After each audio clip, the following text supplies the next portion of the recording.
Hey, what's up, everybody? I'm Matt, the vocals of Cryptopsy, and you're listening to my podcast, Vox&Hops, where I normally sit down with fellow metal musicians and talk about their lives, music, and craft beer. But on Tuesdays, I am releasing a new segment, a new series called Vox&Hops Brewer Talks. And not this past weekend, the weekend before, I was at Festival Bières et de Saveurs in Chambly, Quebec, and I interviewed 6 amazing brewers from 6 excellent breweries. And this is week number 2 of that series. And today on Vox&Hops, I am with Shawn Duriez from Avant-Garde Artisans Brasseurs. I warn you, what you are about to hear is very disturbing indeed. Hey, what's up, everybody? Today I'm with Shawn Duriez from Avant-Garde Artisans Brasseurs. That's right. And we are at Bières et Saveurs in Chambly. Super excited to be here. Super excited to be with you. Super nice day, too. This Absolutely, is quite a place. Yeah, not too hot. It's really chill. I hit you up about doing this interview. Yep. The Vox&Hops Brewer Talks, which is a new segment that I'm doing because normally I interview metal musicians. Yep. But Super interesting. I love beer. I love the mix. just so much. It just makes sense. Yep. It says I love beer. I hang out with metal dudes. I'm on tour all the time. It made sense to me. Absolutely. I hit you up about doing this, and you're like, this is too perfect. Yeah. We're releasing a new beer. Because I love all, let's just go through the history of your beers. Sure. Because all of your beers are like rock themed. Yeah, so we have 2 brands. Actually, we started out as contract brewers. Contract brewers. Yeah, so we started I didn't know you guys doing we were contract contracting at Hochelag for a couple of years, and so we started Avant-Garde, and my partner Renaud, who couldn't be here today, he owns Jukebox beers as well. Yes. So Jukebox started out a couple of years before Avant-Garde, and we started Avant-Garde together. And eventually, when we started our own brewery, when we built our brewery this year, we just merged both companies. So we have 2 brands. We have Avant-Garde, yes, and we have Jukebox. And Jukebox beers are all music themed, basically. The initial one was Distortion. Exactly. Which was something that I used to drink a lot when it came out. Yeah. It had to get distribution because I guess it was done through Hochelag, and it was available at a restaurant. So I'd always get my Distortion when I go to like Lola Rosa or something. Right. Yeah. Which is awesome. So now this one is what is this new beer? This one is called Black Metal. This. Yeah. Yes, it is. So it's called Black Metal. It's an Imperial Stout. So it's a great big Imperial Stout. We brewed 2 the past few weeks.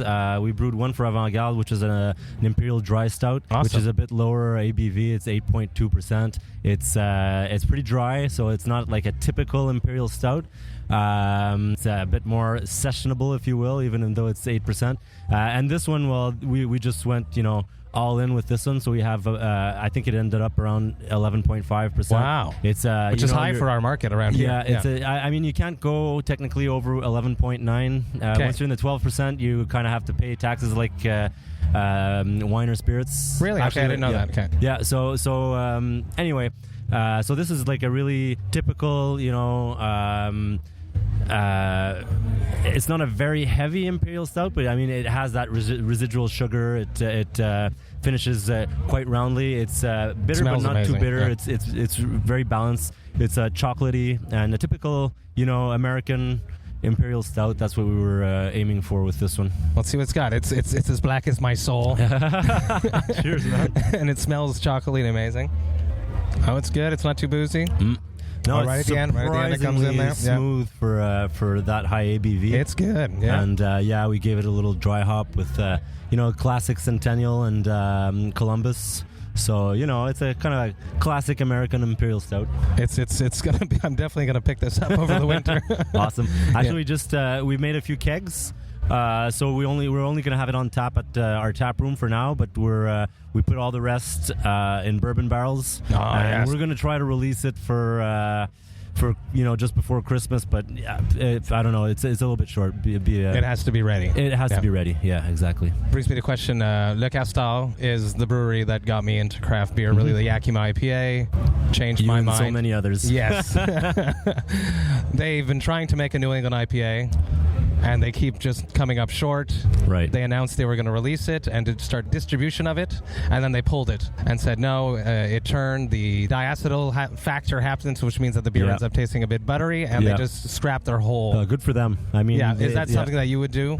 Well, we just did that a couple of weeks ago. We're brewing. We have a friend of ours created a brand a few years ago called Ipon. Yes. Yeah. So he's kind of like.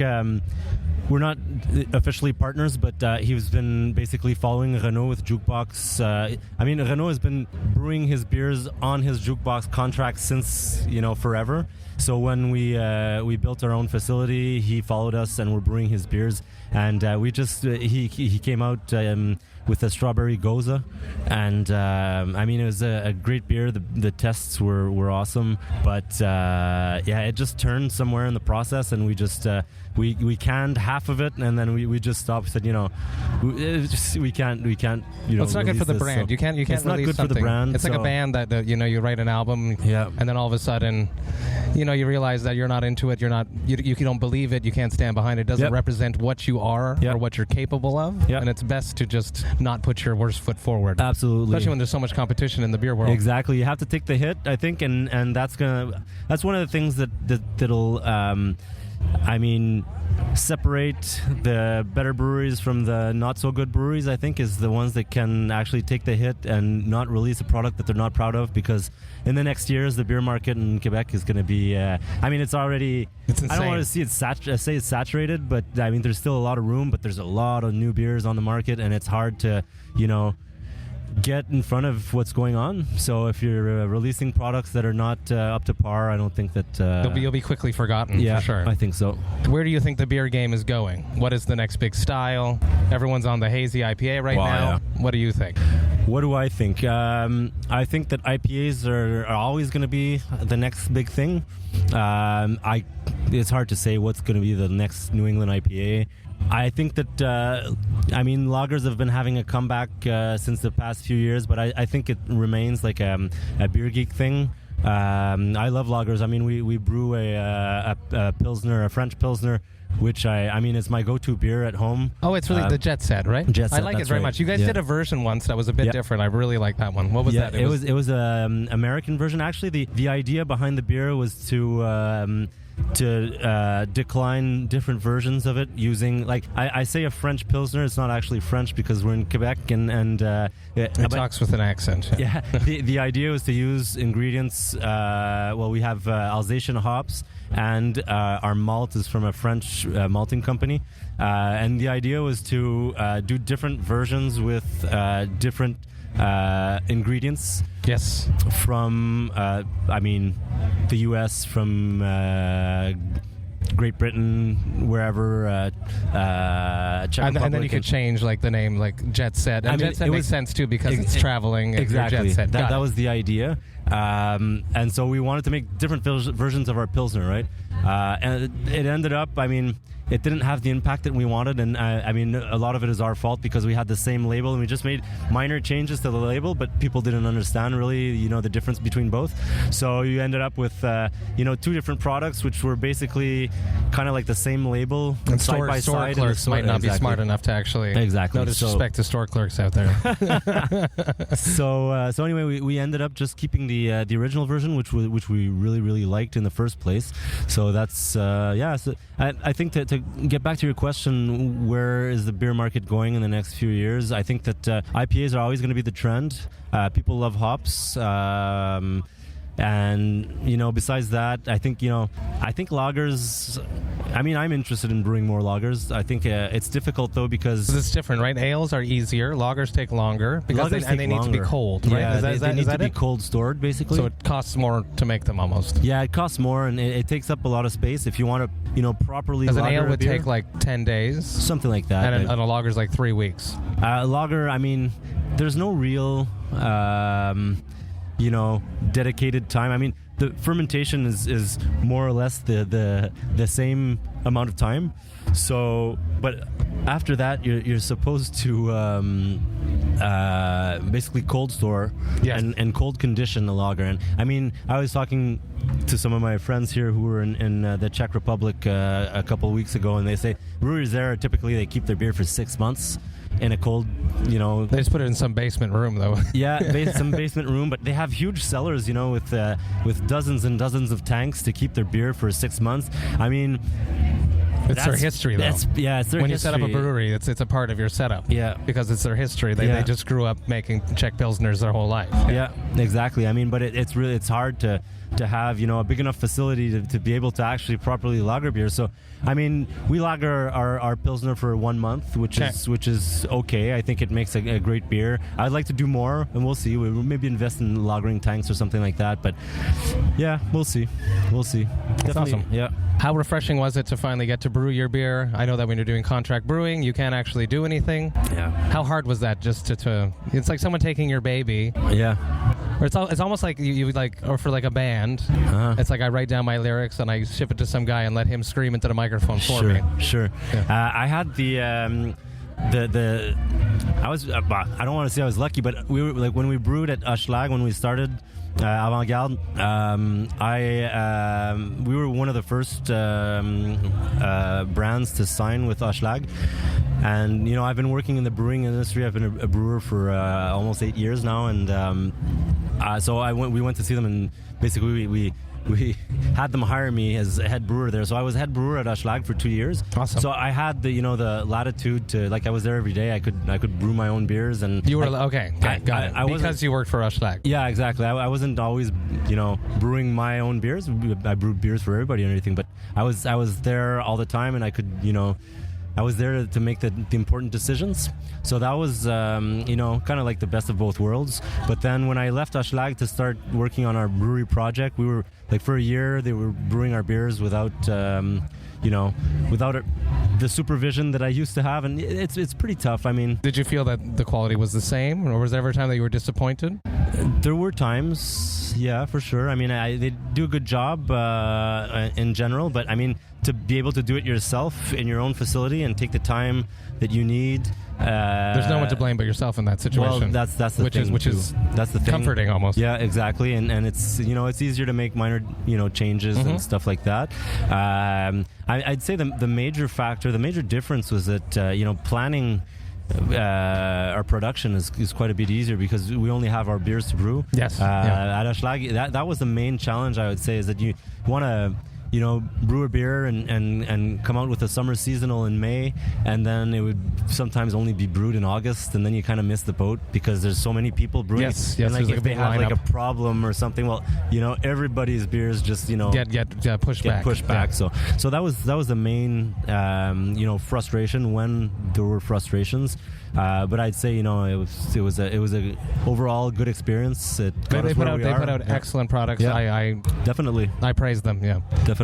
Vox and Hops is all about metal and beer. Sure. Do you listen to any metal? I used to. Okay, let's go. Let's go. Give me what you used to listen to. Let's hear. I used to listen. No to judgment. No, I started listening to Metallica in 5th grade, and then I did a little Megadeth for a little while. It's a good transition. So it's an easy little jump from Metallica to Megadeth. Exactly. I think it's a little bit more intense. Yeah, I mean, I've never been like a huge metal fan. Then I quickly moved to Led Zeppelin and then I Pink Floyd and all that shit. So do you think Jukebox or Avant-Garde would be interested in doing like a collabo with a band, releasing a band beer? That could be cool. I mean, we've never really done it before, but when you guys get to your death metal, yeah, you tell Jukebox when they get to their death metal one, right. Cryptopsy's ready to do a collaboration. Okay, yeah, awesome. We have a bunch of ideas. Yeah. Okay, yeah, awesome. Yeah. That would be awesome. So you guys have your new facility. I haven't made my way over there. I've seen pictures. Right. It looks amazing. Thanks. It looks really just beautiful, big, high ceilings, super nice tap room. Have you guys ever considered returning the favor to the brewing world and allowing breweries to brew nomadically at your brewery? We've considered it, but we don't really want to go in that direction because, well, for a whole bunch of reasons. I mean, the main reason is that I don't want to have to take care of other people's products. I mean, it's hard like enough responsibility on your back. It's a responsibility for sure, but it's hard enough to find the time to do some research and development for our own brands that having to just deal with other brewers. I mean, I don't mind brewing a beer once in a while to help out, fellow brewers, but I don't want to make a thing out of it. Yes, got it. Yeah. I mean, if we have to, if we're not brewing enough beer and we're not getting the use of it out of your equipment, well, then we're ready to consider it. But it's not something that it's not a path that I want to go down to. I want to focus on our brands and make the best beer that we can without being distracted, I'd say. Yeah. Shawn, thank you so much. Thank you. Coming to sit down, Vox and Hops, Brewer Talks awesome. At Chambly. I want to come to the tap room and we'll do a longer one. Absolutely. How about that? That'd be great. Yeah. Cheers. Thank you so much. Cheers. Thank you.